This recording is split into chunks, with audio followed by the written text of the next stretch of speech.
அனைவருக்கும் வணக்கம். இன்னைக்கு வெளியே போயிருந்தேன் சொன்னால அந்த வீடியோ ஏதாவது கடைங்களை பார்க்கும்போதே தெரியும் கோயில் தான் போனோம். நாங்கள் போயிட்டு பூ பழம்லாம் வாங்கிட்டு கோயிலில் நுழைஞ்சோம். என்ன கோயில்னா புட்லூர் அங்காளம்மன் கோயில் தான். கிட்டத்தட்ட 8 வருஷம் ஆயிடுச்சு. 2017 போனது. அதுக்கப்புறம் இப்போ தான் போனோம். நிறைய சேஞ்சஸ் இருந்தது கோயிலில். சரியான கூட்டம். அந்த கூட்டத்துலேயே நின்று சாமியை பார்த்துட்டு வெளியே வரும்போது மணி ஒரு 2 ஆயிடுச்சு. அதுக்கப்புறம் கோயிலெல்லாம் சுற்றி முடிச்சுட்டு வரும்போது பார்த்தா அங்கே 2 வளகாப்பு வேறு நடந்துருந்தது. ஒரு வளகாப்பு முடிஞ்சது, இன்னொரு வளகாப்பு நடந்துட்டு இருந்தது. அப்புறம் அங்கே ஒருத்தவங்க சக்கரை பொங்கல் வச்சுட்டு பிரசாதமாக கொடுத்தாங்களா, சரின்னு சொல்லிட்டு பிரசாதம் வாங்கி சாப்பிட்டுட்டு வெளியே வந்தோம்.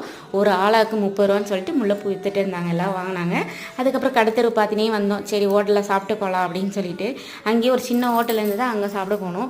அந்தளவுக்கு நல்லா தான் இருந்தாலும் கடவுள் நமக்கு இன்றைக்கி இதுதான் படி அளந்துருக்காருன்னு சொல்லி சாப்பிட்டுட்டு ரயில்வே ஸ்டேஷன் வரும்போது மணி 3:45 ஆகிடுச்சு. ட்ரெயின் வந்தது 3:50. சென்ட்ரல் ரயில்வே ஸ்டேஷன் வரும்போது 5:05 ஆகிடுச்சு. அப்புறம் பலம் வரும்போது 6, வீட்டுக்கு வரும்போது 6:15. இன்றைக்கி இப்படியே முடிஞ்சு போச்சு. வீட்டுக்கு வந்து சாமி கும்பிட்டு முடிச்சாச்சு. இன்றைக்கி இதான் ஸ்பெஷல். இன்னொரு வீடியோ பிடிச்சிருக்குன்னு நினைக்கிறேன். மறக்காமல் சப்ஸ்கிரைப் பண்ணி சப்போர்ட் பண்ணுங்கள் ஃப்ரெண்ட்ஸ். பாய்.